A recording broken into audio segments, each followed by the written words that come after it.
Assalamualaikum and welcome in Study Corner. Today in this video we discuss globalization, the most important topic of international relation and political science. So in this video we discuss globalization's introduction, its definition, its explanation and its pros and cons.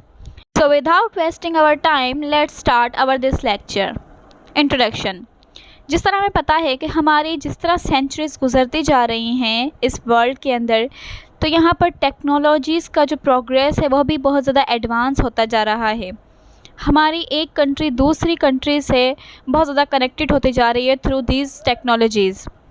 इसी तरह globalisation जो word है वो हम use करते हैं describe करने में growing interdependence of world economy, world की इकनॉमी को, उसके कल्चर को और उसकी पॉपुलेशन को, और क्रॉस बॉर्डर ट्रेड को जो कि गुड्स हैं, सर्विसेज हैं, टेक्नोलॉजी हैं and flow of investment, people and information. तो हम ग्लोबलाइजेशन का वर्ड यूज़ ही ये करते हैं कि हम बता सकें दुनिया की बढ़ती हुई इकनॉमीज़ के बारे में, उनके कल्चर के बारे में, उनके पॉपुलेशन के बारे में। और countries have built economic partnership to facilitate these movements over many countries. Globalisation में क्या हो गया है कि कंट्रीज़ जो हैं उन्होंने इकोनॉमिक पार्टनरशिप जो है वो बिल्ड कर ली है इन मूवमेंट को फैसिलिटेट करने के लिए। पर ये जो वर्ड है ग्लोबलाइजेशन, इसने बहुत ज़्यादा पॉपुलैरिटी जो है वो आफ्टर कोल्ड वार गेन की है। ग्लोबलाइजेशन उससे पहले भी थी लेकिन तब इतनी फेमस नहीं थी जितनी कोल्ड वार के बाद ये इसने इतनी अपनी फेमसनेस दिखाई है। क्योंकि जब कोल्ड वार हुई है उसके बाद हमारे दुनिया में जो है वो बहुत सी चीज़ें एडवांस हो गई हैं, टेक्नोलॉजीज़ बहुत ज़्यादा एडवांस हो गई हैं, जिसकी वजह से बहुत ज़्यादा फेमसनेस ग्लोबलाइजेशन ने दिखाई है। अब हम आते हैं इसके डेफिनेशन की तरफ कि डेफिनेशन क्या कहती है। Globalisation is the process of interaction and integration among people, companies and government worldwide. अब सिंपली ग्लोबलाइजेशन की अगर हम डेफिनेशन देखें तो इसमें ये बताया गया है कि ग्लोबलाइजेशन एक ऐसा प्रोसेस है जो कि लोगों के बीच में, कंपनीज़ के बीच में, गवर्नमेंट के बीच में इंटरेक्शन और इंटीग्रेशन दिखाता है कि किस तरह से इंटरेक्शन होती है, आपस में एक दूसरे से वो बातचीत करते हैं, आपस में एक दूसरे से वो गुड्स एक्सचेंज करते हैं थ्रू वर्ल्ड वाइड। तो ग्लोबलाइजेशन हम इसलिए यूज़ करते हैं। अब हम आते हैं एक्सप्लेनेशन की तरफ। Globalisation means the speed up of movement and exchange. Globalisation का मतलब क्या है कि मूवमेंट को और एक्सचेंजनेस को स्पीड अप करना। ठीक है, जिस तरह हम लोग गुड्स एक्सचेंज करते हैं कंट्रीज़ के अंदर या कम्युनिकेट करते हैं या टेक्नोलॉजीज़ और कल्चरल की प्रैक्टिसेस करते हैं इस ऑल ओवर द प्लेनेट, तो उन चीज़ों को क्या करना है, स्पीड अप करना। One of the effect of globalization is that it promotes and increases interaction between different regions and populations around the globe. अब इसका सबसे बड़ा इफ़ेक्ट क्या है इस दुनिया के ऊपर कि ये इसने प्रोमोट किया और इंक्रीज़ किया इंटरेक्शन को। जिस तरह लोग एक दूसरे से इंटरेक्शन करते हैं आजकल के दौर में, आपको पता है कि मोबाइल फ़ोन्स निकल गए हैं। अगर हम यहाँ पर बैठे हैं पाकिस्तान में और यहाँ से हमें अमेरिका में भी कॉल करनी है तो हमें बहुत ही ईजी हम कर सकते हैं।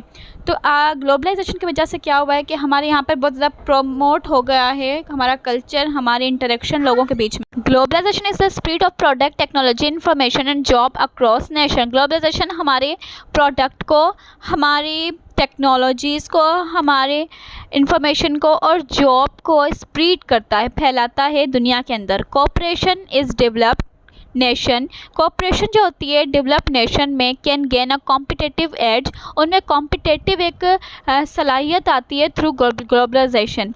Developing countries also benefit through globalisation. अब जो डेवलपिंग कंट्रीज़ हैं जो डेवलप हो रही हैं उनमें वो भी बहुत ज़्यादा फ़ायदा उठाते हैं ग्लोबलाइजेशन से। As they tend to be more cost effective, इस तरह से वो क्या करती हैं कि काफ़ी ज़्यादा मोर इफेक्टिव जो है वो कॉस्ट करती हैं और इसी तरह से जो जॉब है उनको अट्रैक्ट करती हैं। The benefit of globalisation have been question as the positive effect are not necessarily distributed equally. अब जो बेनिफिट है ग्लोबलाइजेशन का वो क्वेश्चन तो कुछ करता है, as a positive effect are not necessarily distributed equally. इस तरह से क्या होता है कि जो पॉजिटिव इफेक्ट्स है वो हम नेसेसरली डिस्ट्रीब्यूट नहीं कर सकते इक्वली। ठीक है, one clear result of globalisation is that an economic down in the more country can create a domino effect through in trade partners. अब जो क्लियर रिजल्ट है ग्लोबलाइजेशन का वो क्या है कि इकोनॉमिक डाउन टर्न जो है हमारी कंट्रीज़ के अंदर, उसने एक डोमिनो इफ़ेक्ट जो है वो क्रिएट कर दिया है, जिसकी वजह से क्या होता है, एक ट्रेड पार्टनरशिप जो है वो डेवलप होती है। अब हम आते हैं इसके टाइप्स की तरफ। फर्स्ट इसका टाइप है इकोनॉमिक ग्लोबलाइजेशन। इस ग्लोबलाइजेशन में जो सारा फोकस होता है वो इंटीग्रेशन पर होता है इंटरनेशनल फाइनेंशियल मार्केट में, और कोऑर्डिनेशन ऑफ फाइनेंशियल एक्सचेंज, ठीक है, जिसमें फाइनेंशियल एक्सचेंजमेंट होती है, और फ्री ट्रेड एग्रीमेंट इसमें किया गया है इकोनॉमिक ग्लोबलाइजेशन में।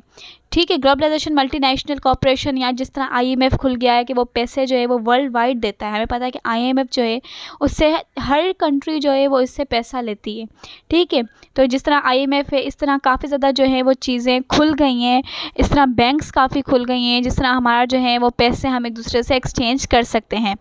इस तरह पॉलिटिकल ग्लोबलाइजेशन सेकंड टाइप है। पॉलिटिकल ग्लोबलाइजेशन में क्या है, this type cover the national policies that bring countries together politically.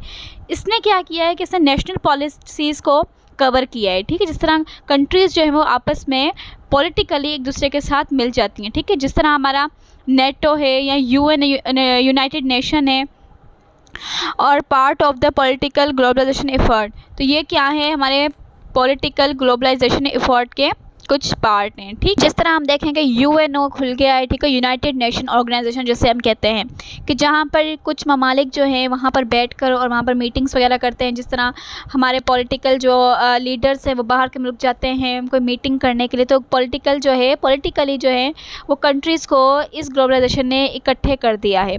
ठीक है, अब हम आते हैं कल्चरल ग्लोबलाइजेशन में। जिस तरह हमें पता है कि पॉलिटिकल और इकोनॉमिक जिस तरह हमने पढ़ा, इस तरह हम ग्लोबलाइजेशन कल्चर का क्या इफेक्ट पड़ा है ग्लोबलाइजेशन का कल्चर के ऊपर, अब हम वो पढ़ेंगे। ठीक है, जिस तरह हमारा कल्चर है, हमारा कल्चर बहुत ज़्यादा प्रमोट हो गया है।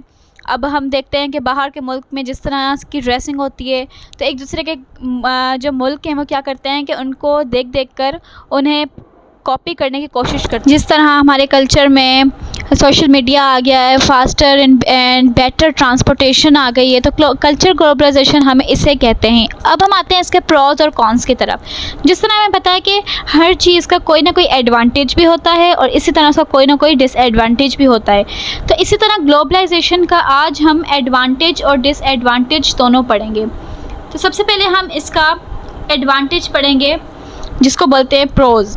ठीक है, अब ग्लोबलाइजेशन की वजह से सबसे पहले तो हमारे एजुकेशन में इंक्रीजमेंट आ गई है। ठीक है, किस तरह, अब हमारे जो है वो ऑनलाइन एजुकेशन आ गई है, ई लर्निंग आ गई है। आजकल हमें कुछ भी दुनिया की कोई भी चीज़, कोई भी ऐसा टॉपिक हो, अगर हमें सर्च करना हो, हम यूँ फ़ौरन इंटरनेट पर लिखते हैं, मोबाइल में गूगल के ऊपर लिखते हैं और हमें वो चीज़ मिल जाती है। तो इससे क्या है कि एजुकेशन जो है वो इंक्रीज़ हुई है। कंपटीशन जो है इवेंट प्लेटफॉर्म पर जो है वो बढ़ गया है बहुत ज़्यादा। ठीक है, जिस तरह कंपनीज़ हैं ऑल अराउंड द वर्ल्ड, उन्होंने क्या किया, एक दूसरे से compete करना जो है वो शुरू कर दिया है। ठीक है, जिसकी वजह से क्या है कि बेटर ऑप्शन जो है कंज्यूमर का वो बढ़ जाता है। Increase free trade between nation के बीच में फ्री ट्रेड बढ़ गई है। फ्लो ऑफ कम्युनिकेशन हमारा इंक्रीज़ हो गया है। Access new talent and market के अंदर न्यू टैलेंट जो है वो बढ़ गया है। लोअर कॉस्ट ऑफ प्रोडक्ट में लोअर कॉस्ट आ गया है। And spread of democratic ideas in developed nation, और डेवलप्ड नेशन के अंदर डेमोक्रेटिक आइडियाज़ जो है उनकी डेवलपमेंट शुरू हो गई है, उनकी स्पीड जो है वो शुरू हो गई है। अब हम आते हैं इसके कॉन्स की तरफ, जो कि इसके डिसएडवांटेज हैं। ठीक है, अब यहाँ पर हमारा फर्स्ट है अनइक्वल इकोनॉमिक ग्रोथ। ठीक है, अनइक्वल इकोनॉमिक ग्रोथ हो गई है। लैक ऑफ लोकल एजुकेशन, जिस तरह अभी हमारा ऑनलाइन बिजनेस का कारोबार ज़्यादा शुरू हो गया है, तो हमारा जो लोकल बिजनेस है उसमें काफ़ी ज़्यादा खसारा आ गया है। कॉजेज़ जॉब डिस्प्लेसमेंट में काफ़ी ज़्यादा कॉजेज़ आ गए हैं। Globalisation can increase unemployment rate जो है वो ग्लोबलाइजेशन की वजह से बढ़ गए हैं। और globalisation favour industrialisation that some time harm the environment. Globalisation जो है वो इंडस्ट्रियलाइजेशन को काफ़ी ज़्यादा फेवर करती है कि इंडस्ट्रीज़ बढ़ गई हैं हमारी दुनिया में।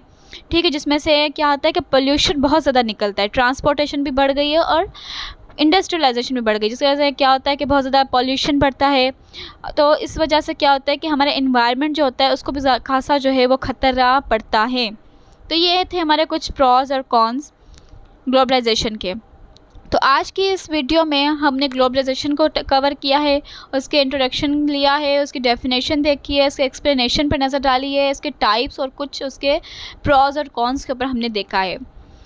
आई होप कि आपको ग्लोबलाइजेशन बहुत अच्छे से समझ आ गया होगा। अगर किसी चीज़ में आपको कोई मुश्किल होती है तो आप मुझे कमेंट सेक्शन में कमेंट कर सकते हैं। मैं आपके लिए दोबारा से वो वीडियो और आपकी जितनी भी प्रॉब्लम है उनको सॉल्व करने की कोशिश करूँगी। तब तक के लिए एक और वीडियो का आप इंतज़ार कीजिए। तब तक के लिए मुझे इजाज़त दीजिए। Thank you so much. अल्लाह हाफ़िज़।